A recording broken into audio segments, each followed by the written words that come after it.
Hello बच्चों, welcome back. और आज हम करेंगे हमारे ग्रुप 16 का almost last topic, that is oxo acids and sulphuric acid.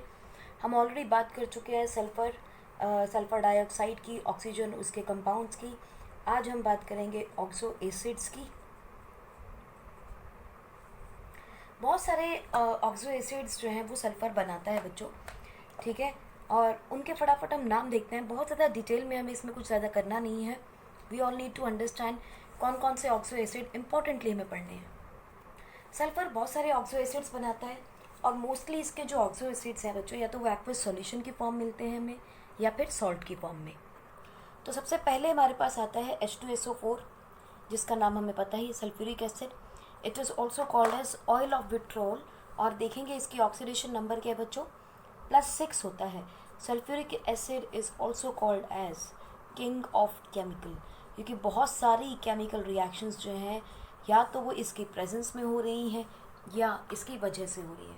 सो आपके लैब में डेफिनेटली H2SO4 होना ही होना है। अब देखिए H2SO3, इसका क्या नाम हो जाता है, सल्फ्यूरस एसिड। ज़रा बताइए इसके अंदर ऑक्सीडेशन नंबर क्या होगा। 3 2 6, 6 माइनस में है, +2 -4, on the other side it will go and will become +4। जिनको नहीं समझ में आ रहा है एक बार मैं उनके लिए कर देती हूँ। हाइड्रोजन के ऊपर 1 प्लस है, सो 1 प्लस मल्टीप्लाइड बाई 2 प्लस इसका आपको निकालना है x, प्लस ऑक्सीजन के 3 एटम है, तीनों के ऊपर -2 का ऑक्सीडेशन स्टेट होता है। So it will B +2x -6 which will be equal to 0 because this compound is electrically neutral. So x will be equal to +4. I hope इतनी कैलकुलेशन आप कर लेंगे। Being in class 12th, I don't need to go by each and every step over here. Next is आपके पास H2SO2 है. This is called as hyposulfurous acid. Oxidation number +2 आप देख सकते हैं, +2, 2 into 2 4, which is -4 +2, so it will be x will be equal to +2. Next is H2S2O5. This is thiosulphuric acid and the oxidation state will be +4. देखिए 5 2 10, 10 - 2 8, और 8 divided by 2 4. H2SO5 also known as Carose acid. Carose acid इसका common name है बच्चों। आपने class 11 में common name and IUPAC nomenclature के बारे में पढ़ा था। सो this is the common name. अगर इसका IUPAC नेम देखेंगे तो इट इज़ पर ऑक्सी मोनो सल्फ्यूरिक एसिड। पर oxy mono sulphuric acid, oxidation state +6. H2S2O8 बच्चों, इनके नाम याद रखिएगा, कॉमन नेम के ऊपर बहुत क्वेश्चंस आते हैं। Marshall's acid, Marshall's acid which is the peroxy di mono sulphuric acid. बाकी सब चीज़ें सेम है। सल्फर का number, atomic number, number of atoms increase कर गए एंड अकॉर्डिंगली ऑक्सीजन इंक्रीज कर गया है। +6 ही रहेगा इसका ऑक्सीडेशन स्टेट। क्यों रहेगा, बिकॉज इसमें सबसे इंपॉर्टेंट चीज़ है बच्चों, देखो 8 दूनी 16, 8 इंटू 2 16, 16 में से 2 गई 14, डिवाइड करोगे 2 से तो 7 आएगा, but we cannot write +7 because +6 is the maximum covalency और maximum oxidation state this group can show, ठीक है। तो +6 से ऊपर नहीं जा सकते हैं। सो अगर +7 की दिखा रहा है so you will write +6। Obviously structure में चेंजेस आएंगे, लेकिन ये 6 ही बॉन्ड्स बना सकता है। सो H2S2O7 बच्चों, इसका नाम भी याद रखेंगे आप, ओलियम। तो इसको 5 7 8 से याद कीजिए। 5 7 8 मैं इसके आपको एक सिंपल वर्जन भी बताती हूँ क्या है। This is known as, also known as fuming sulphuric acid, और इसके अंदर भी आपको परऑक्सी बॉन्ड मिलेगा, ठीक। इसका एक और नाम है, that is called as pyro sulphuric acid,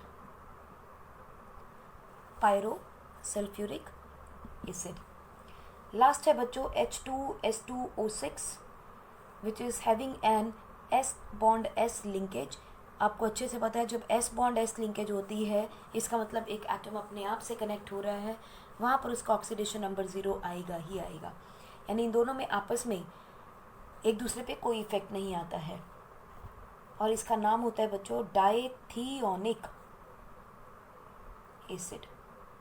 सो इसमें से कार्लोस के ऊपर क्वेश्चंस काफ़ी आए हैं, मार्शल के ऊपर आया है, ऑयल ऑफ पेट्रोल यानी कि सल्फ्यूरिक एसिड के बारे में बहुत क्वेश्चंस आएंगे। These are the two important, and oleum के बारे में हम पढ़ेंगे क्योंकि सल्फ्यूरिक एसिड की फॉर्मेशन के अंदर oleum plays a big role. So इसलिए ये 4 तो कम से कम आपको ध्यान में रखने ही रखने हैं। और इन दोनों में ओलियम में देखेंगे तो ऑक्सीडेशन स्टेट +6 होगा क्योंकि it is maximum 14 - 2 6 12 12 divided by 2 6। Similarly यहाँ 6 दूनी 12 10 गए, 6 2 12, हाँ 6 2 12 एंड 2 10, यहाँ +5 आना चाहिए था, लेकिन because there is an SS linkage between the two it is going to give you the oxidation state number 4। Next चलते हैं हम लोग बच्चों सल्फ्यूरिक एसिड के ऊपर।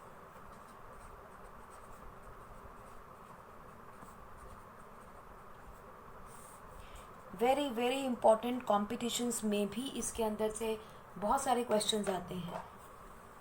H2SO4 अगर इसका स्ट्रक्चर देखें तो S double bond O S double bond O H O H।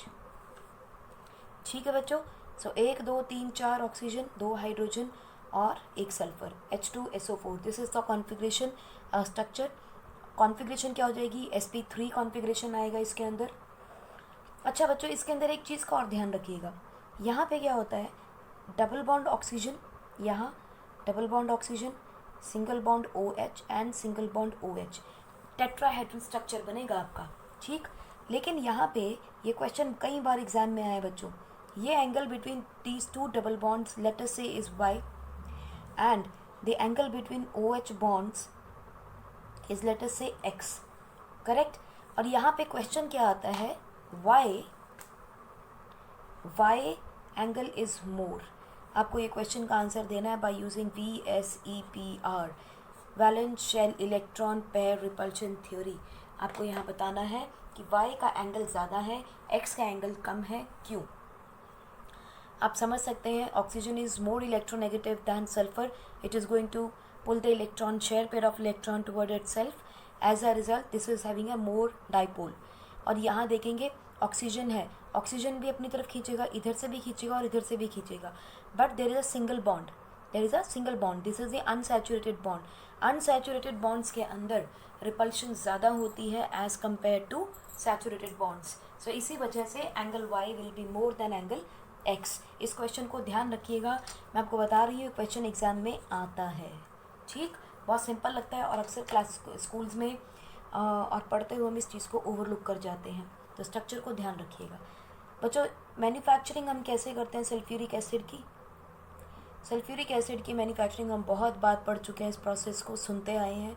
आज देखते हैं ये है क्या process, contact process.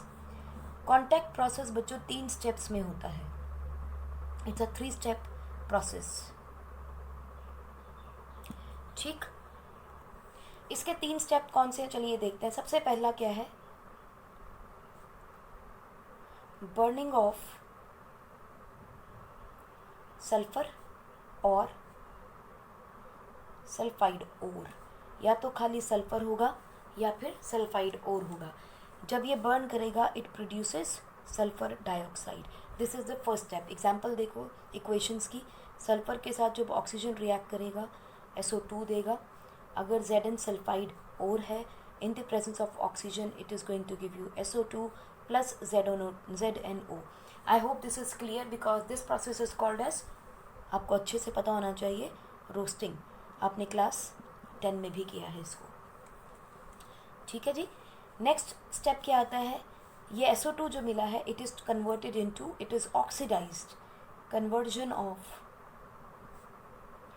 SO2 to SO3 which is the oxidation। so इसमें क्या होगा, हमने भी ये इक्वेशन भी बहुत बार किया है, जितनी बार किया उतनी बार मैंने आपको याद कराया कि it is very very important reaction. SO2 जब ऑक्सीजन के साथ रिएक्ट करता है in the presence of vanadium pentoxide it is going to form SO3। So ये क्वेश्चन बच्चों एग्जाम में कई बार आती है, इसका भी ध्यान रखिए। आई होप अब तक तो याद हो जाएगी ये। नेक्स्ट स्टेप में बच्चों क्या आता है, ये SO3 जो बना है, this SO3 is going to react with concentrated H2SO4, 98% हम लेते हैं, to produce H2S2O7, oleum. Oleum बनाता है, मैंने आपको बोला था पीछे, याद रखिएगा। इसको हम यूज़ करेंगे in the formation of H2SO4। ठीक, अब आप सोच रहे होंगे कि ये जो कॉन्सेंट्रेटेड H2SO4 लिया है, H2SO4 ही तो बना रहे हैं, तो कॉन्सेंट्रेटेड H2SO4 ही डाल दिया। What is the point? Point है बच्चों, यहाँ जब हम इसका प्रोसेस करेंगे तो समझ में आएगा कि यहाँ जो हम कॉन्सेंट्रेटेड H2SO4 डाल रहे हैं, it is going to act like a dehydrating agent. This is the dehydrating agent. और यहाँ जैसे जैसे स्टेप आगे बताऊंगी वैसे वैसे आपको क्लियर हो जाएगा, बट फिलहाल इतना ध्यान रखिए कि ये H2SO4 इसलिए डला है ताकि हम गैस को डिहाइड्रेट कर सकें। कौन सी गैस को? SO3 गैस को।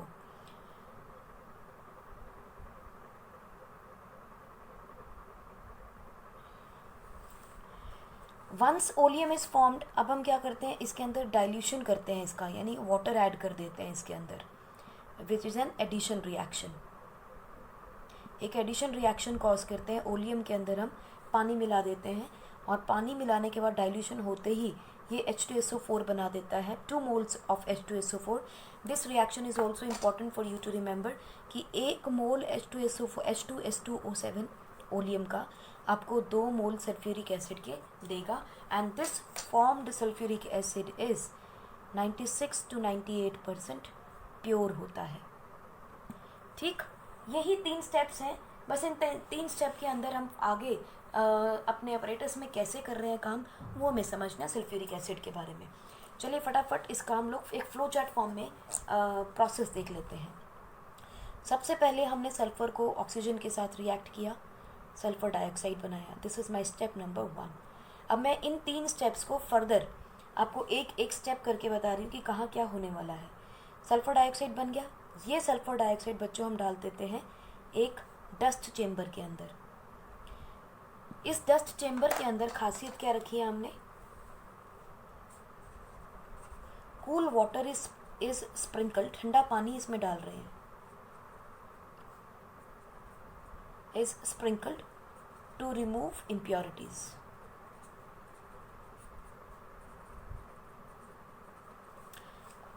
इम्प्योरिटीज़ को रिमूव करने के लिए सल्फ़र हमने पहले ऑक्सीजन के साथ रिएक्ट किया, SO2 बन गया। अब SO2 के साथ कुछ डस्ट पार्टिकल्स भी हो सकते हैं, क्योंकि ये हम या तो कोई और ले रहे हैं या सल्फ़र गैस ले रहे हैं, जहाँ से भी मिलेगी वहाँ डस्ट हो सकती है। तो हमने इसके अंदर डाला और इसको इम्प्योर करने के लिए हमने डाल दिया। उसके बाद हमने इसको एक कूलर के अंदर डाल दिया। कूलर के अंदर डालने के बाद बच्चों हमने इसको स्क्रबर में डाला। देखो कितना हम लोग इसका अच्छा खासा फेशियल कर डालेंगे। स्क्रबर में डाला, स्क्रबर में डालने के बाद हमने इसको ड्रायर में डाला है। बच्चों ये वो एरिया है जहां आपने कॉन्सेंट्रेटेड सल्फ्यूरिक एसिड डालना है, बिकॉज हमें पता है H2SO4 is a dehydrating agent, is spread as a dehydrating agent.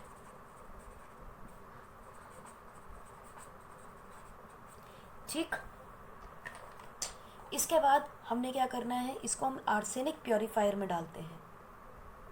अब आर्सेनिक प्योरीफायर का मतलब क्या है बच्चों? आर्सेनिक प्योरीफायर के अंदर कुछ चीज़ें पड़ी होती हैं, that is it contains FeOH whole thrice which absorbs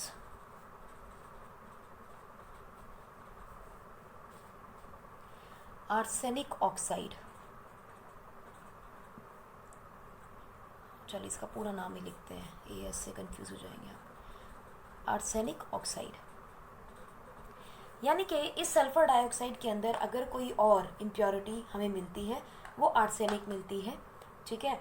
और उसको कम करने के लिए हम आर्सेनिक प्योरीफायर में डाल देते हैं, जहाँ आयरन हाइड्रोक्साइड है। आयरन हाइड्रोक्साइड आर्सेनिक के साथ कंबाइन कर लेता है और प्योर कार्बन सल्फर डाइऑक्साइड को बाहर फेंक देता है। हम क्या करते हैं, इसको चेक करने के लिए कि इसके अंदर से आर्सेनिक निकला या नहीं निकला, हम एक टेस्टिंग बॉक्स में डालते हैं इसको। इस टेस्टिंग बॉक्स में हम क्या करते हैं, वो check it by Tyndall effect, by Tyndall effect. I hope मुझे आप लोगों को टिंडल इफेक्ट समझाने की ज़रूरत नहीं होनी चाहिए। Sulphur dioxide will fail the Tyndall effect, लेकिन अगर इम्प्योरिटीज़ होंगी तो टिंडल इफेक्ट पॉजिटिव आ जाएगा। अगर तो ये टेस्टिंग बॉक्स के बाद आपको मिलता है कि जो गैस है वो अभी भी इम्प्योर है, इफ़ इम्प्योर, तो हम क्या करेंगे, इसको ऊपर ले जाएंगे। कहाँ भला, स्टेप नंबर 1 के पास वापस से ले जाएंगे। Rather not on this step number 1, I would say we will put back into the dust chamber, क्योंकि सल्फर डाइऑक्साइड तो हमने बना ही लिया, ठीक है। हम इसे डस्ट चेम्बर में डाल देते हैं वापस से, और इस चेम्बर के अंदर इसको फिर से करते हैं। यानी कि डस्ट चेम्बर के अंदर बच्चों कूलर भी है, स्क्रबर भी है, ड्रायर भी है, आर्सेनिक प्योरीफायर भी और टेस्टिंग बॉक्स भी है। अगर तो इम्प्योर हुई तो this sulphur dioxide is again processed through scrubber, dryer, arsenic purifier and Tyndall effect। लेकिन अगर ये ना हुआ, अगर ये प्योर हो तो इफ प्योर, तब हम क्या करते हैं, हम इसे प्री हीटर में डाल देते हैं। और ये जो प्री हीटर है बच्चों, इसका टेम्परेचर होता है 273 केल्विन का, ठीक है। प्री हीटर में डाल के इसको फर्दर रिएक्शन के लिए लिए जाएंगे। अब जब हम प्री हीटर में ले आए इसको, प्री हीटर से बच्चों ये जाता है असली जगह, जिससे हम क्या कहते हैं, कॉन्टैक्ट चेम्बर। इस कॉन्टैक्ट चेम्बर के अंदर ऐसा क्या है हमारे पास, इस कॉन्टैक्ट चेम्बर के अंदर आपके पास है, it is packed with vanadium pentoxide catalyst. अब आप ये देखिए, अभी तक डस्ट चेम्बर के अंदर जो भी कुछ हुआ वो सिर्फ सल्फर डाइऑक्साइड बनी है, यानी कि स्टेप नंबर 1। अब हम मूव करेंगे स्टेप नंबर 2 के अंदर, जहां हम सल्फर डाइऑक्साइड को सल्फर ट्राइऑक्साइड में कन्वर्ट कर रहे हैं। सो पैक्ड चेम्बर के अंदर अब हमने कन्वर्ट करना है, यहाँ पर SO2 को ऑक्सीजन के साथ कन्वर्ट किया है SO3 के अंदर, correct, in the presence of vanadium pentoxide. This is the reaction. अब आप देख रहे हो इसके अंदर ऑक्सीडेशन स्टेट क्या है, +4, इसके अंदर ऑक्सीडेशन स्टेट क्या है, +6। So there is an oxidation going on, और यहाँ पर एनर्जी रिलीज होती है बच्चों, that is 196 kilo joule, correct. This is the second main step of this reaction, और ये रिएक्शन किस टेम्परेचर पे हो रही है, 473 केल्विन के ऊपर हो रही है ना। अगर हम इसको रिएक्शन को बैलेंस करें तो ऑटोमेटिकली आप समझ ही गए हैं, यहाँ 4 ऑक्सीजन है, यहाँ 3 ऑक्सीजन है। सो इसका मतलब we need to balance it. So अगर मैं यहाँ 2 लगा दूँ तो 6 हो जाएगी, तो यहाँ भी 2 लगा दीजिए और ये 1 हो जाएगी।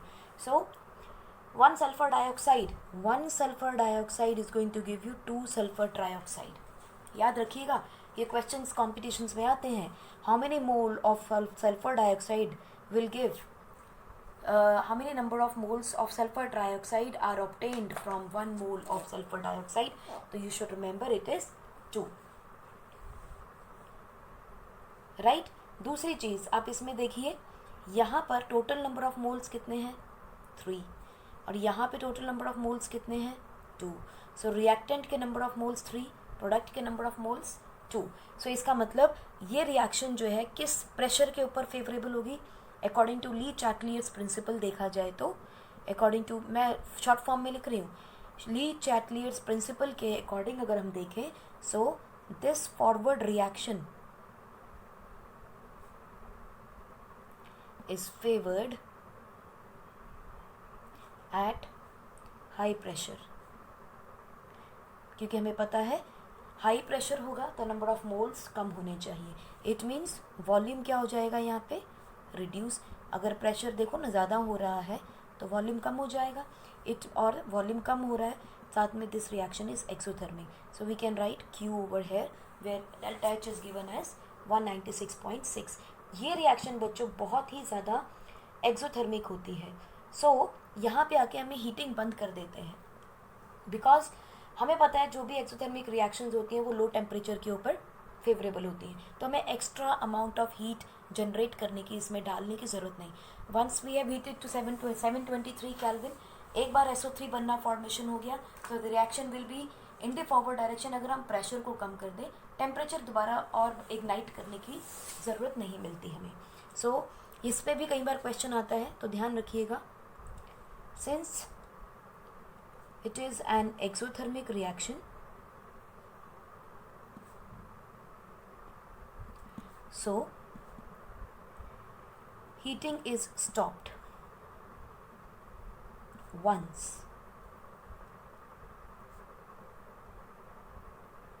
oxidation starts, because we know exothermic reactions are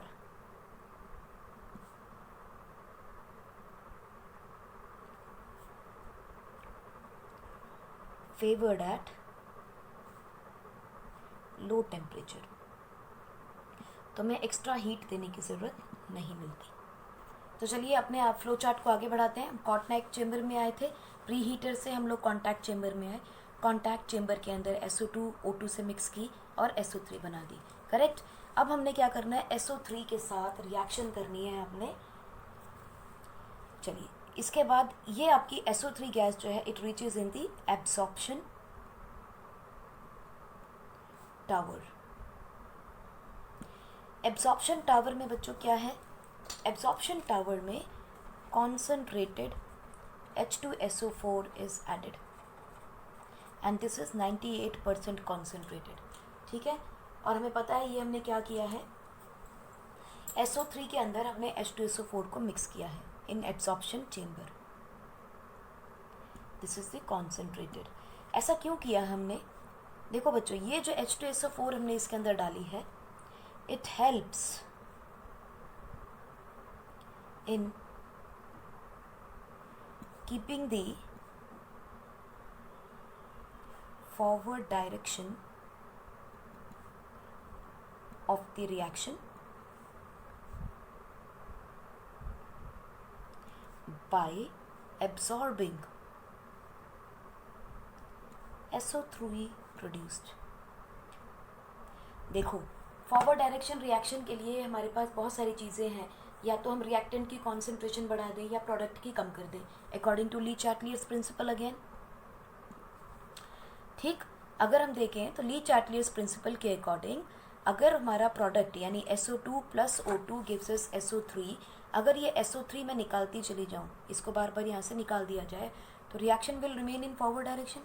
लेकिन इस SO3 को निकालने के लिए I need something which is going to absorb it, और वो कौन एब्जॉर्ब करता है, H2SO4 एब्जॉर्ब करता है। ये H2SO4 इसको एब्जॉर्ब करके क्या बना देगा हमारे पास, oleum. Oleum is formed as a by product, ठीक है जी।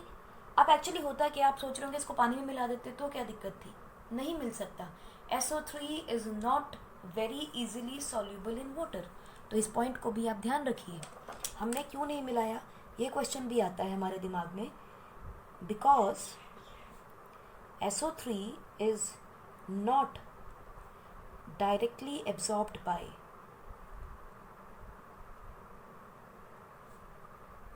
वाटर, इसीलिए हमने उसको H2SO4 की जगह, उसको वाटर की जगह H2SO4 में मिलाया है।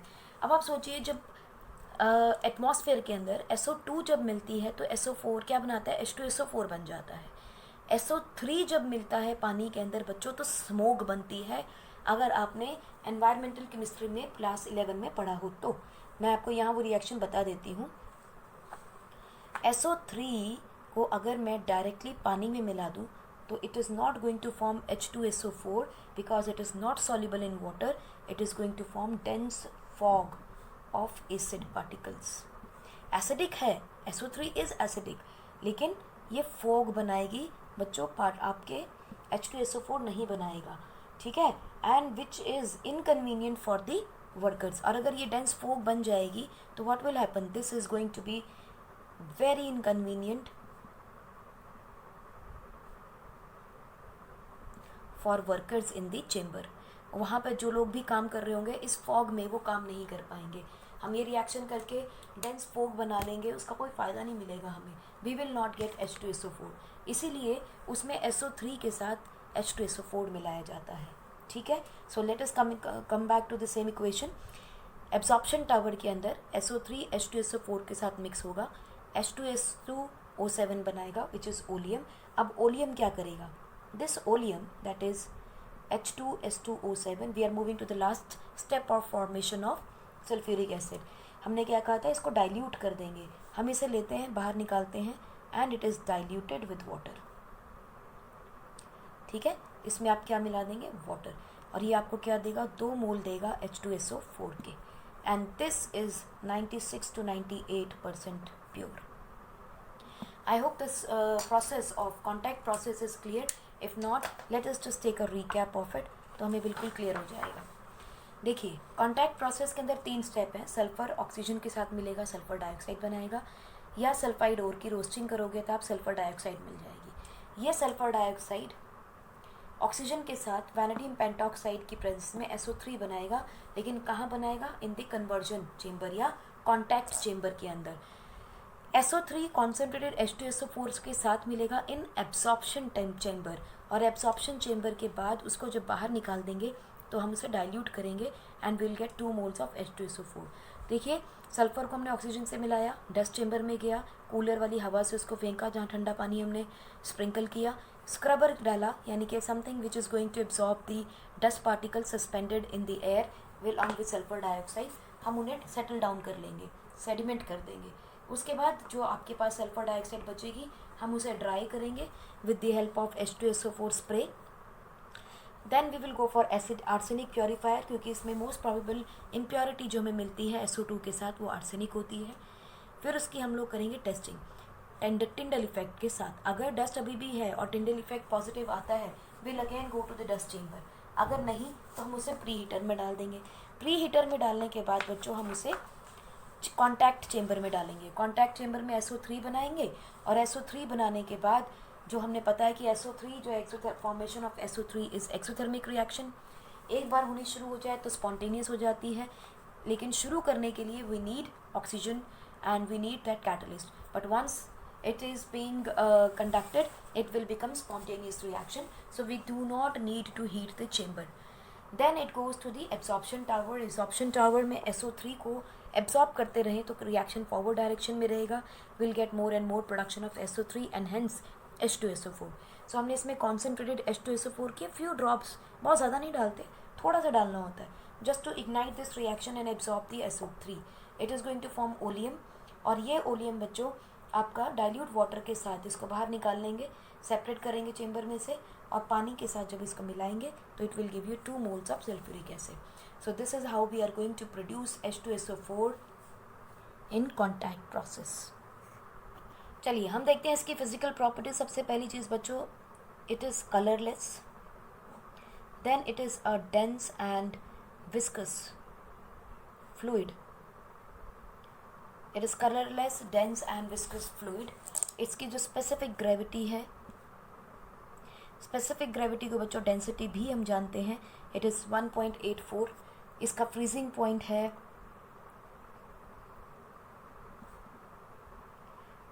283 kelvin and boiling point is 611 kelvin.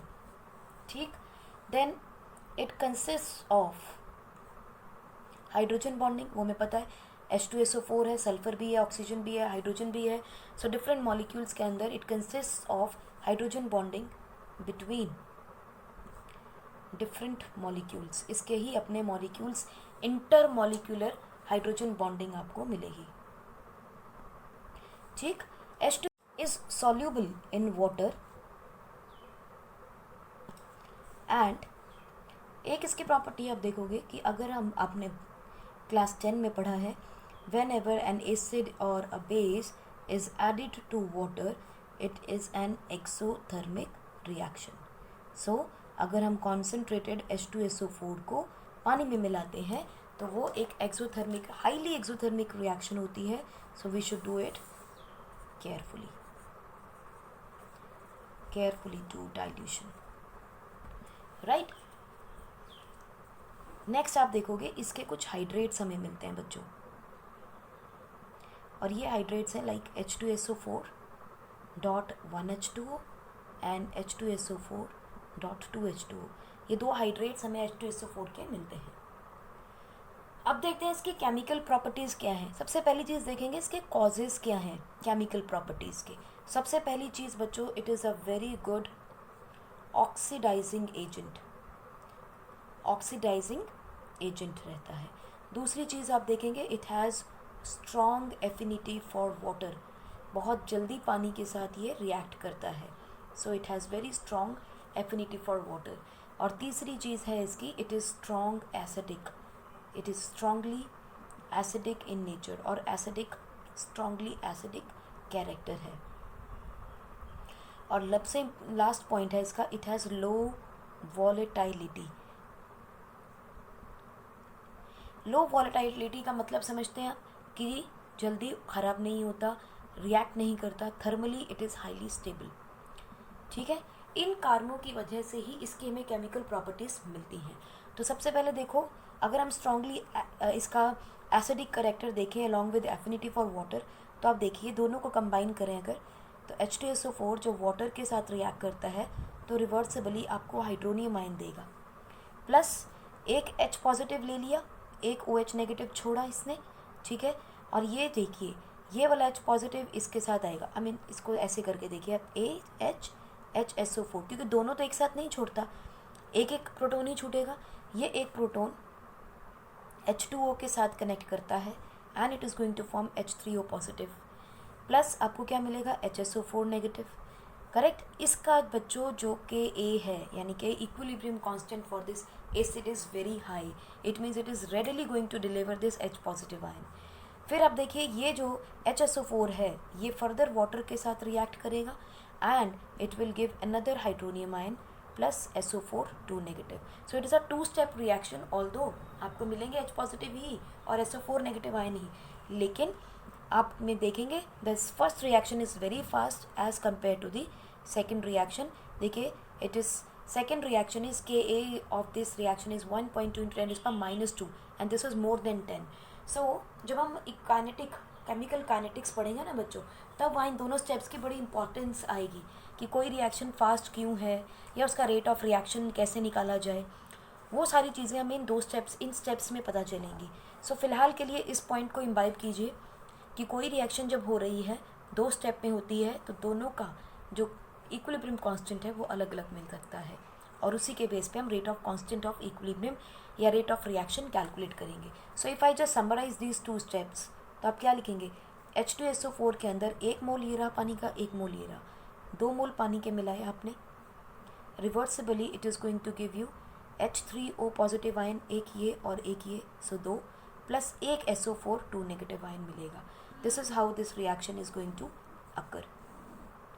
Correct. So Ka जिसका जितना ज़्यादा होगा उसकी एसिडिटी या एसिडिक करेक्टर उतना ही ज़्यादा होगा।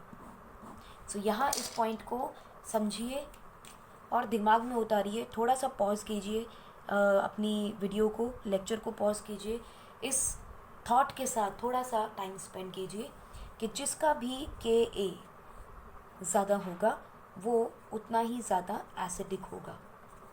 करेक्ट, यानी if Ka increases acidic character increased, acidic character increases. Be with this thought for some time, तभी इस पॉइंट को आप दिमाग में उतार पाएंगे। More the Ka more is the acidic character, it means the reaction is moving in the forward direction. Ka ज़्यादा होने का मतलब है product are being formed more. ज़रा इसको और तरीके से देखते हैं, हम इक्विलिब्रियम कांस्टेंट बच्चों कैसे लिखते हैं, molar concentration of product upon molar concentration of reactants.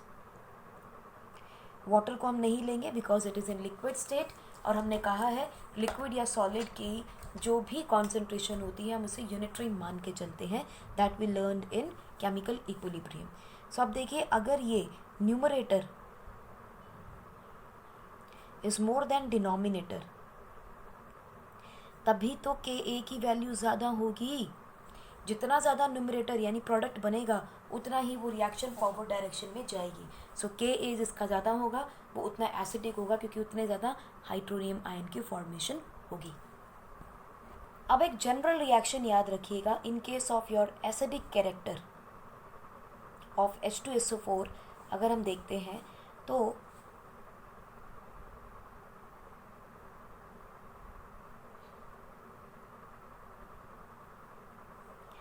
बच्चों H2SO4 जब भी एसिडिक नेचर का एक्ट करेगा तो आपको या तो वो उसके सल्फेट्स देगा या फिर वो कोई ना कोई एसिड सल्फेट बनाएगा या फिर हाइड्रोजन सल्फेट बनाएगा। देखिए इसका मतलब क्या है, इसके रिएक्शंस देखते हैं तो बिल्कुल क्लियर हो जाएगा। सो एसिडिक कैरेक्टर को लेते हुए हम पानी के साथ इस H2SO4 की रिएक्शन करते हैं विद वाटर, यानी कि डाइल्यूट फॉर्म में होना चाहिए आपका। डाइल्यूट अगर H2SO4 है तो उसका एसिडिक कैरेक्टर उभर के आएगा। कैसे, ये देखो, अगर इसकी रिएक्शन हम जिंक के साथ करते हैं तो क्या बनेगा, सल्फेट ZnSO4 बन गया, plus hydrogen gas will be liberated. ये हमने क्लास 10 में भी पढ़ा था। Any metal when reacts with acid और a base liberates hydrogen gas. Similarly देखिए, अगर हम मैग्नीशियम के साथ इसकी रिएक्शन कर दें तो MgSO4 प्लस हाइड्रोजन गैस मिल जाएगी, करेक्ट। अब देखो, अगर इसकी रिएक्शन हम कॉपर के साथ या मरकरी के साथ करते हैं, ध्यान रखिएगा डाइल्यूट है, कॉपर के साथ या मरकरी के साथ इसके रिएक्शन करते हो तो आपको कोई भी रिएक्शन नहीं मिलेगी। No reaction will occur because of reactivity series. ये सीरीज आपको ध्यान होनी चाहिए और इस रिएक्शन के ऊपर थोड़ा सा सोचिएगा, थोड़े चिंतन कीजिएगा, क्योंकि ये क्वेश्चन एग्जाम में आता है। ठीक, अभी इसके रिलेटेड एक और चीज़ इक्वेशन बताऊंगी, उसका भी ध्यान रखिएगा। दूसरा देखते हैं, I am talking about calcium oxide. What is calcium oxide? It's a base. Base वह एसिड के साथ रिएक्ट करता है, न्यूट्रलाइजेशन रिएक्शन होती है, it is going to form sulphate. Again I said कि जब भी H2SO4 एसिडिक करेक्टर देगा आपको सल्फेट बनाएगा, तो सल्फेट बन गया, प्लस न्यूट्रलाइजेशन रिएक्शन है, वाटर बनेगा। बहुत सिंपल है। देखिए फंडामेंटल्स क्लियर होने चाहिए, तो रिएक्शंस रटनी नहीं है हमें। तो it is neutralisation reaction will be occur, neutralisation. ठीक, सिमिलरली देखिए इसकी रिएक्शन करिए ज़रा आप NaOH के साथ। अब NaOH के साथ ये रिएक्शन होगा तो आपको क्या मिलेगा, Na2SO4 plus water. Simple reaction हमें पता है, बेस है, एसिड के साथ रिएक्ट कर रहा है, सॉल्ट बनेगा और वाटर बनेगा। What if I say that I have 2 moles of NaOH, यानी excess of calcium of a base, excess of NaOH, तब क्या बनेगी रिएक्शन। अब याद कीजिए, आपने रिएक्शन किया है कि अगर कैल्शियम हाइड्रोक्साइड बने और कैल्शियम बाइकार्बोनेट बने, करेक्ट। बस वैसा ही कुछ यहाँ करना है। एक हाइड्रोजन जो है, सोडियम जो है, एक हाइड्रोजन की छोड़ेगा, NaHSO4 बनाएगा, plus it is going to form water. क्यों बनाएगा, ओके वेट अ मिनट, कहीं उल्टा तो नहीं किया हमने। Twice NaOH, okay, if NaOH is in excess, okay गड़बड़ हो गया है, let us put over here, क्योंकि बैलेंस करेंगे तो Na2 यहाँ बनेगा, this is Na, okay, so we are just going to put over here. कम अगर होगा तो बाइकार्बोनेट की तरह HSO4 बन जाएगा यहाँ, और अगर ये ज़्यादा होगा तो सल्फेट बनाएगा। ठीक है जी, let me just mark this, excess में। अगर NaOH एक्सेस में हो तो Na2SO4 बनेगा, अगर कम हो तो हम जानते हैं कि उसने दो सोडियम ना आके एक सोडियम एटम मिलेगा और NaHSO4 बनाएगा। बच्चों this is called as sodium thiosulphate. What is the name, sodium thiosulphate. ठीक है, आपको पता होना चाहिए कि HSO4 नेगेटिव आयन जो है, this is called as thiosulphate ion. ठीक है जी, नेक्स्ट आप देखिए, अगर हम सोडियम कार्बोनेट के साथ इसकी रिएक्शन कर दें तो कार्बोनेट है तो हमें पता है एक बाई प्रोडक्ट कार्बन डाइऑक्साइड तो बनना ही बनना है, फिर ये बेस है तो इसका मतलब वाटर भी एक बाई प्रोडक्ट बनना ही बनना है। क्या बचा मेरे पास, Na2SO4, करेक्ट। अब देखिए, जब हमारे पास सोडियम कार्बोनेट के साथ रिएक्शन कर रहे हैं तो डेफिनेटली बाइकार्बोनेट के साथ भी रिएक्शन होगा। बाइकार्बोनेट के साथ क्या बनेगा, कार्बोनेट है, कार्बन डाइऑक्साइड फिर भी बनी है, वाटर फिर भी बनेगा बिकॉज ये बेस है, again you will gate Na2 SO4। बस फ़र्क सिर्फ इतना है, यहाँ पर हमें 2 मॉलिक्यूल लेने पड़ेंगे कार्बोनेट के। I hope this reactions are not at all difficult for you people. Last reaction देखते हैं in case of acidic medium, ammonia. Ammonia is also a base. जब भी ये अमोनिया रिएक्ट करता है किसी भी एसिड के साथ, हाइड्रोजन को ले बैठता है, तो ये क्या बनाएगा आपके पास, अमोनियम आयन। अब ये NH4 पॉजिटिव बनाएगा और यहाँ से क्या मिलेगा, SO4 negative. So it is going to form ammonium sulphate. ठीक, this is the ammonium sulphate.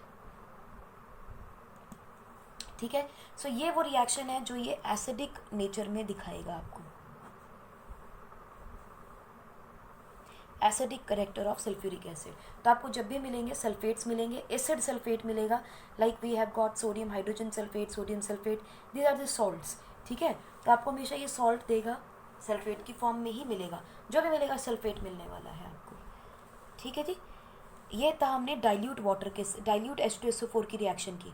अब ज़रा हम कॉन्सेंट्रेटेड H2SO4 की रिएक्शन भी देख लें।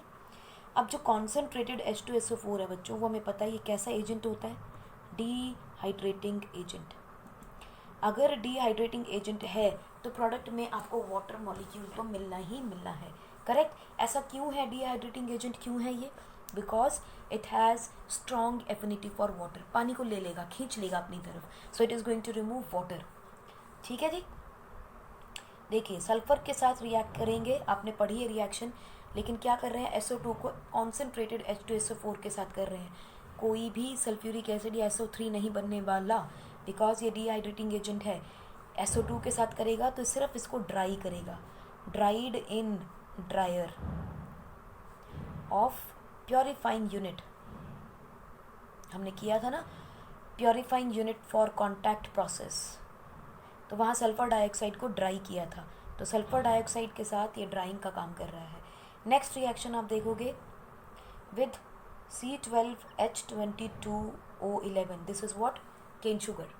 इस केन शुगर के साथ जब कॉन्सेंट्रेटेड H2SO4 रिएक्ट करेगा तो definitely it is going to release your water, और वाटर निकल गया, हाइड्रोजन और ऑक्सीजन ही तो है इसमें, बचेगा क्या आपके पास, carbon, only carbon is formed. So this is the 4 ring carbon, charming नहीं बच्चों, 4 रिंग कार्बन। और इस रिएक्शन को हम 4 रिंग भी कहते हैं, 4 ring of sugar cane, 4 ring of sugar cane. So the carbon that you will get is 4 ring carbon, and it is going to be, कितने कार्बन है उतने यहाँ आ जाएंगे, 12 कार्बन। ठीक, and oxygen, hide water you can balance, I am not going for balancing at the moment. हमें ध्यान रखना है हमें मिलेगा क्या, कॉन्सेंट्रेटेड H2SO4 के साथ जब केन शुगर रिएक्ट करेगा तो हमें 4 रिंग कार्बन मिलेगा। ठीक है, water is a by product, वो हमें पता है, वो आना ही आना है। सो प्रोडक्ट्स को याद करना सीखिए, वो हो जाएगा आपका। देन आपके पास अगर फॉर्मिक एसिड आ जाए, फॉर्मिक एसिड क्या होता है बच्चों, HCOOH यानी मिथेनोइक एसिड। इसमें से भी अगर हम वाटर निकाल दें तो बचेगा क्या, जो बचेगा वो लिख दीजिए, H2O निकल गया, बचा क्या, कार्बन मोनोऑक्साइड। ठीक, नेक्स्ट देखते हैं, फॉर्मिक एसिड की जगह अगर मेरे पास COOH COOH यानी डाइफॉर्मिक एसिड आ जाए तो क्या रिएक्शन बनेगी, रिएक्शन तो वही बननी है, H2O मिलेगा मुझे, ये निकल गया। ठीक है, H2O, एक ऑक्सीजन और एक हाइड्रोजन, बचा क्या, carbon monoxide plus carbon dioxide. देखो कैसे, ये रहा कार्बन मोनोऑक्साइड आपका और ये रहा कार्बन डाइऑक्साइड, रेस्ट वाटर जो है वो निकाल जाएगा, लुक एट इट, ये गया आपका वाटर। ठीक है, this is how this reaction is going to occur. Similarly आप देखिए, अगर आपने ये रिएक्शन इथेनोइक एसिड के साथ कर दिया तो आपने ये रिएक्शन हम क्लास 10 में भी किया है, 11 में भी किया है। अल्कोहल में से वाटर निकलेगा तो क्या बच जाएगा, अनसैचुरेटेड एल्कीन। करेक्ट, इसके बाद आप देखिए, अगर इसी के रिएक्शन में कॉपर सल्फेट क्रिस्टल के साथ कर दूँ विद वाटर ऑफ क्रिस्टलाइजेशन, तो आप समझ ही गए होंगे, वाटर ऑफ क्रिस्टलाइजेशन उड़ जाएगा, आपके पास खाली CuSO4 बच जाएगा, 5 water molecule will be removed, and this reaction is known as dehydrating salts. So salts को अगर डिहाइड्रेट करना हो, पानी तो नहीं मिला सकते, so हम क्या कर सकते हैं, कॉन्सेंट्रेटेड H2SO4 मिला देते हैं. So there are simple reactions of concentrated H2SO4. बस ध्यान रखिएगा, जब भी कॉन्सेंट्रेटेड H2SO4 है, water as a by product निकल जाएगा. जब भी डाइल्यूट के साथ रिएक्ट करोगे, सल्फर डाइऑक्साइड और अब वाटर तो निकलेगा ही, at the same time sulphate बनेंगे. एक रिएक्शन बच्चों बहुत इंपॉर्टेंट रिएक्शन है जो मैंने आपको ऊपर कहा था, याद रखिएगा, वो हम यहाँ लिख लेते हैं. अगर H2SO4 कॉन्सेंट्रेटेड है और उसकी रिएक्शन हमने कॉपर के साथ, मरकरी के साथ, सिल्वर के साथ, किसी के साथ भी इसकी रिएक्शन कर दी, any metal, even those metal which are less reactive, चाहे वो लेस रिएक्टिव है चाहे वो मोर रिएक्टिव है, अगर किसी के साथ भी इसकी रिएक्शन कर दोगे कॉन्सेंट्रेटेड सल्फ्यूरिक एसिड के साथ, तो आपको बच्चों sulphur dioxide gas will be liberated.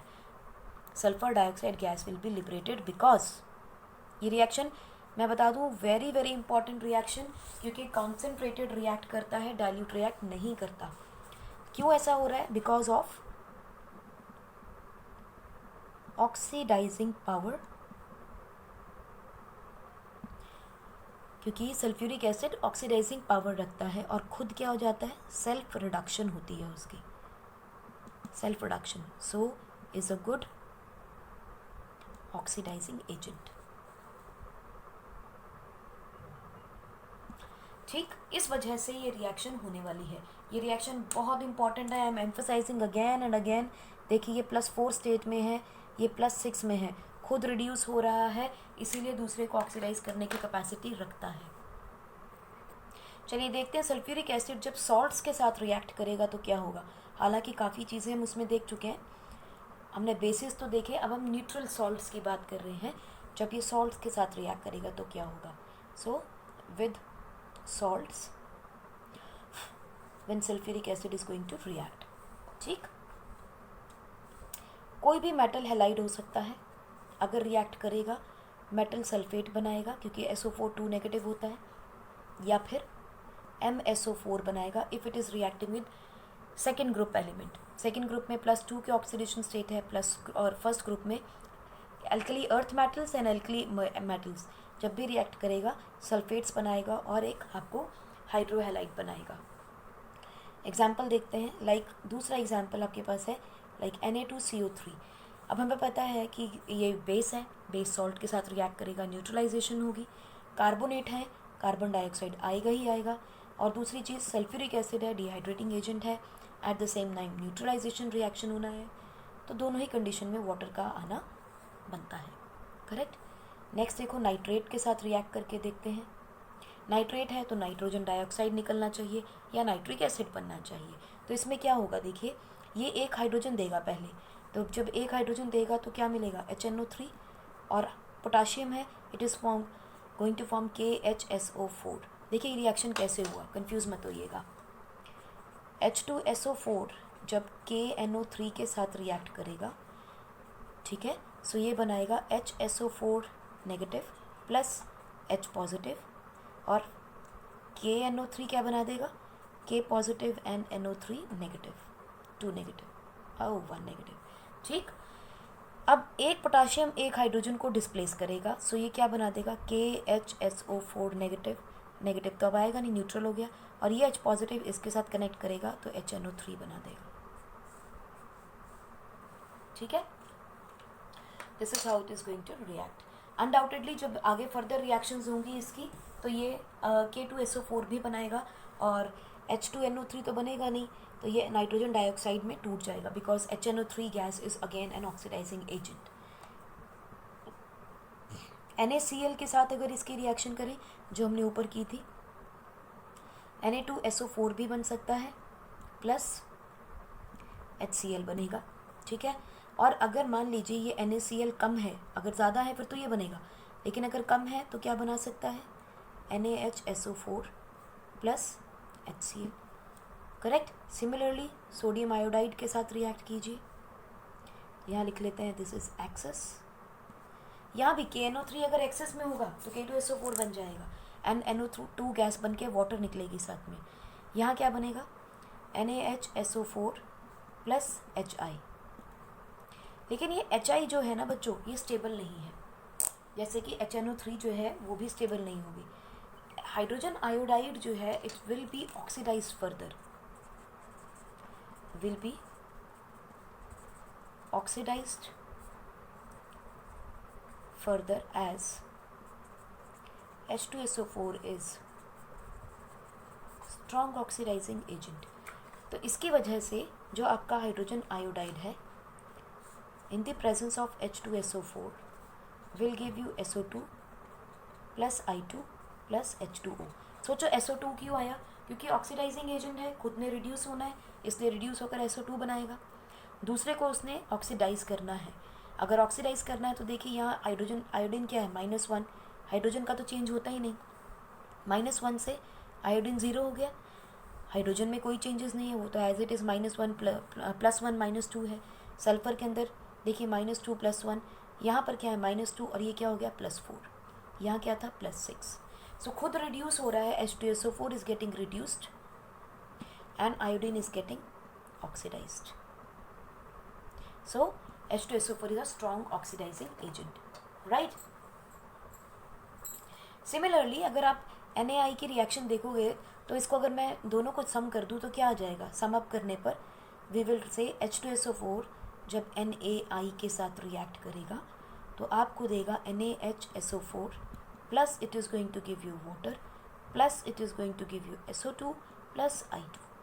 So this is going to be the complete reaction. अगर ये कोई पूछता है कि which gas is liberated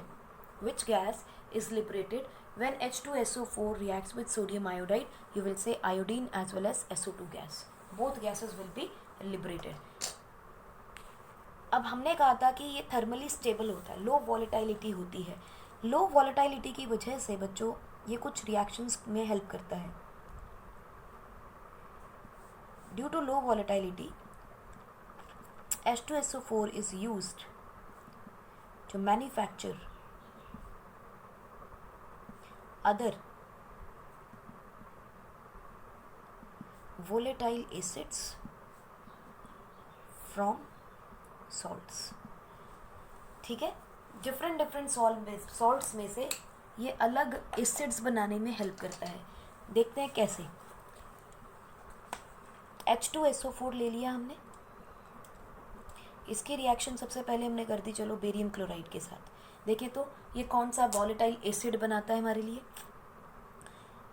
BaCl2 है, H2SO4 के साथ रिएक्ट करेगा, सल्फेट बनाना ही बनाना है इसने, प्लस ट्वाइस ऑफ HCl। तो बेरियम सल्फेट के प्रेसिपिटेट्स आपको मिल जाएंगे, it will settle down, HCl reaction will be formed. दूसरा रिएक्शन देखो बच्चों, PbNO3 के साथ, लेड नाइट्रेट के साथ इसकी रिएक्शन अगर हम करते हैं तो आपको क्या मिलेगा, लेड सल्फेट, इसके भी PBT निकल जाएंगे, plus you will gate HNO3 which is another volatile acid. Similarly इसकी रिएक्शन अगर हम एक और सॉल्ट से करते हैं, लेड एसीटेट के साथ करें इसकी रिएक्शन अगर, तो हमें क्या मिलेगा, PbSO4 प्लस एसिटिक एसिड। एक लास्ट रिएक्शन और देखते हैं इसके साथ, SO3 की, H2SO4 की रिएक्शन SO3 की, बता सकते हैं क्या बनेगा, वेरी सिंपल, हमने अभी बनाया ही था, H2S2O7 ओलियम, जिससे हम क्या बना रहे थे, फिर से H2SO4 बना रहे थे, है ना। ये ओलियम जो होता है बच्चों, इसको एक और नाम से जानते हैं, that is called as fuming H2SO4, ठीक है। And this is going to give us an addition reaction with water. What is going to produce H2SO4, ठीक है, हमें H2SO4 बना देगा। So these are the chemical reactions of H2SO4। So हमने देखा था कि H2SO4 की रिएक्टिविटी क्यों होती है, बिकॉज ऑफ सर्टन फैक्टर्स। पहली चीज़, बहुत अच्छा ऑक्सीडाइजिंग एजेंट है, ठीक है जी, ऑक्सीडाइजिंग एजेंट है तो हमने देख लिया, ये उसकी ऑक्सीडाइजिंग पावर हो गई, जिसमें वो सॉल्ट के साथ उसको ऑक्सीडाइज करके एक एसिड बना रहा था, ठीक है। Because of strong oxidizing agent, being an oxidising agent, sulphuric acid is going to produce sulphate और एसिड्स बना रहा है, ठीक है जी। दूसरी थी एफिनिटी फॉर वाटर, वाटर के साथ अच्छी एफिनिटी और एसिडिक करेक्टर इसका स्ट्रांग होता है, जिसके लिए हमने वेरियस रिएक्शंस देखी कि एसिडिक कैरेक्टर होगा तो सल्फेट बनाएगा, और सल्फेट के साथ कहीं हाइड्रोजन गैस तो कहीं पर वाटर की लिबरेशन हो रही है। ठीक, आप घुमा फिरा के देखोगे ना तो इसमें रिएक्शंस में प्रोडक्ट सारे सिमिलर से ही बनते हैं। नेक्स्ट हमने देखा था इसकी जो रिएक्शंस हैं they are because of low volatility या थर्मल स्टेबिलिटी, यानी हाई टेम्परेचर को बियर करने की कैपेसिटी रखता है, जिसकी वजह से हम अदर सॉल्ट्स बना रहे हैं। So these are the simple basic chemical characteristics of H2SO4। इसकी ऑक्सीडाइजिंग पावर के ऊपर बच्चों हम और रिएक्शंस देखते हैं थोड़ी सी, क्योंकि ऑक्सीडाइजिंग एजेंट वाला हमने बहुत अच्छा सा इसके रिएक्शंस अभी देखे नहीं। सो देखते हैं ऑक्सीडाइजिंग पावर कैसे है। देखिए H2SO4 जब भी रिएक्ट करेगा आपको H2O देगा, SO2 देगा, प्लस एक नेसेंट ऑक्सीजन निकाल देता है। ठीक है, इसकी ऑक्सीडाइजिंग एजेंट की जो पावर है वो इस नेसेंट ऑक्सीजन की वजह से है। करेक्ट, देखो कैसे, अगर हम कॉन्सेंट्रेटेड H2SO4 को देखें, चलिए इसकी रिएक्शन हम करते हैं सबसे पहले कार्बन के साथ। बच्चों कार्बन का ऑक्सीडेशन स्टेट क्या है? 0। ऑक्सीडाइज करना है so it has to reduce, it has to go into plus state. Plus state में लाने के लिए हमने क्या करना है इसको, देखिए सल्फर डाइऑक्साइड निकलनी है, वाटर भी निकलना है, बचा क्या? ऑक्सीडाइज करना है, कार्बन डाइऑक्साइड बनाएगा। अब देखिए यहाँ ऑक्सीडेशन स्टेट क्या होगी? +4।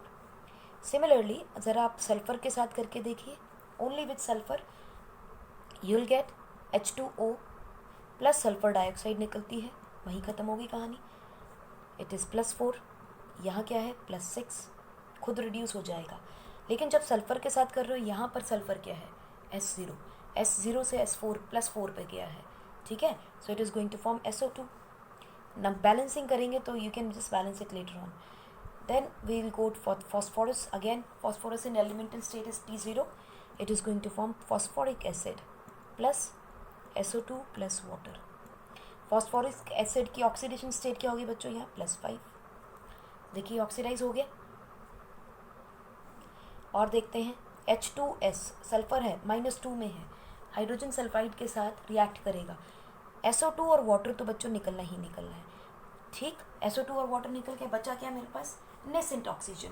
अब नेसेंट ऑक्सीजन जो बची यहाँ पे बच्चों, it is going to reduce it to SO, S0 पे कन्वर्ट हो जाएगा। -2 पे है बच्चों, -2 से नीचे हम जा नहीं सकते, हमें इसके ऊपर ही आना है। -1 is not stable in case of sulphur, so it is going to get into the elemental state. Next देख तो HBr। HBr के केस में ब्रोमीन है, -1 में है, इसके पास मोस्ट स्टेबल कॉन्फ़िगरेशन क्या रहेगा? अपनी एलिमेंटल स्टेट, सो ये Br2 में कन्वर्ट हो जाएगा, ऑक्सीजन वाटर बनाएगी और SO2 बनाएगी। लास्ट रिएक्शन देखते हैं, अगर हम लोग कॉपर के साथ कॉन्सेंट्रेटेड H2SO4 की रिएक्शन हो रही है तो मैंने आपको बताया था वहाँ पर क्या होगा? SO2 गैस लिबरेट होगी, यही बात की थी हमने, प्लस वाटर निकलेगा और क्या निकलेगा? कॉपर सल्फेट बन जाएगा। अब सल्फेट में कॉपर की नेचर क्या होगी? +2, so it is getting oxidise. सो ये रिएक्शन बहुत इंपॉर्टेंट है बच्चों, एग्जाम में कॉम्पिटिशन्स में आती है और बच्चे इसमें गलत करके आते हैं क्योंकि वो सोचते हैं H2SO4 आ गया, सल्फर कॉपर इसको रिएक्ट नहीं करेगा because hydrogen is more reactive than copper. But make sure it should be concentrated H2SO4। Dilute के साथ कोई रिएक्शन नहीं होगा, कॉन्सेंट्रेटेड के साथ रिएक्शन होगी। तो चलिए यहाँ तक होगी हमारी सारी केमिकल प्रॉपर्टीज़। अब हम चलते हैं इसके यूजेस के ऊपर, कहाँ कहाँ काम करता है। सो H2SO4 के अगर हम यूजेस देखें बच्चों तो सबसे पहला यूज़ क्या है इसका? We know it is a lab reagent, labs में तो काम आना ही है। दूसरी चीज़, it is helping in formation of fertilisers. कैसे फर्टिलाइज़र्स? हमने क्या बनाया था? Ammonium sulphate. जब अमोनिया के साथ आपने डाइल्यूट सल्फ्यूरिक एसिड की रिएक्शन की तो आपको अमोनियम सल्फेट मिला था। उसके बाद it is used in refining of petroleum refining. कैसे? क्योंकि ये हमें हेल्प करता है टू रिमूव अनवांटेड सल्फर को रिड्यूस करने के लिए, रिमूव करने के लिए हम लोग सल्फ्यूरिक एसिड को यूज़ करते हैं। इसके अलावा it is used in dyes, paints and pigments. Then we will see to manufacture many other salts, हमने देखा था ना, हम बहुत सारे अदर केमिकल्स को इससे बनाते हैं, इसीलिए इसे किंग ऑफ केमिकल्स भी कहा जाता है। लाइक हमने HCl बनाया, हमने फॉस्फोरिक एसिड बनाया, HNO3 बनाया, आयोडीन गैस बनाई, डाई इथाइल ईथर बनाया। तो इस तरह से बहुत सारे कंपाउंड्स को बनाने में मदद करता है। नेक्स्ट आप देखेंगे, it is used in metallurgy. Metallurgy में क्यों? To clean metals. Caustic corrosive होता है, ऑयल ग्रीस को रिमूव करने में हेल्प करता है, उसके ऊपर की लेयर को रिमूव करता है, एक्स्ट्रा लेयर को, ताकि हम उसकी इलेक्ट्रोप्लेटिंग कर सकें, गैल्वेनाइजेशन कर सकें। सो बेसिकली क्लीनिंग में भी काम कर रहा है। So for galvanisation, electroplating, extraction of copper, extraction of copper and milk and silver from its ores। कौन भला काम करेगा यहाँ? concentrated, not the dilute one। Next आप देखो, it is used in cleaning surfaces of metals। और इस method को, जिस जो कल सल्फ्यूरिक एसिड के साथ क्लीन करते हैं, उसे हम बोलते हैं पिकिंग। ठीक है, और ये कब करते हैं? Before electroplating.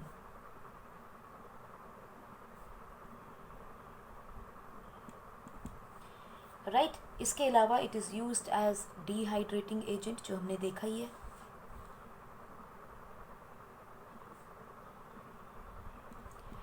Use as dehydrating agent and also used in storage batteries.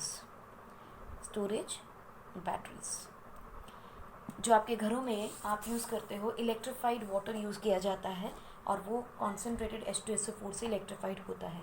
इसके अलावा आप देखोगे, it is also used in manufacturing of explosives, manufacturing of explosive like dynamite, nitrocellulose products. Dynamites के अंदर, नाइट्रोसेलुलोज प्रोडक्ट्स के अंदर, बिकॉज में explosion चाहिए होता है। For example in case of dynamites में यूज होता है nitrocellulose products like you have gum and you have cotton. इनके अंदर भी आप H2SO4 को यूज़ करते हैं to dehydrate and for the manufacturing of the explosives.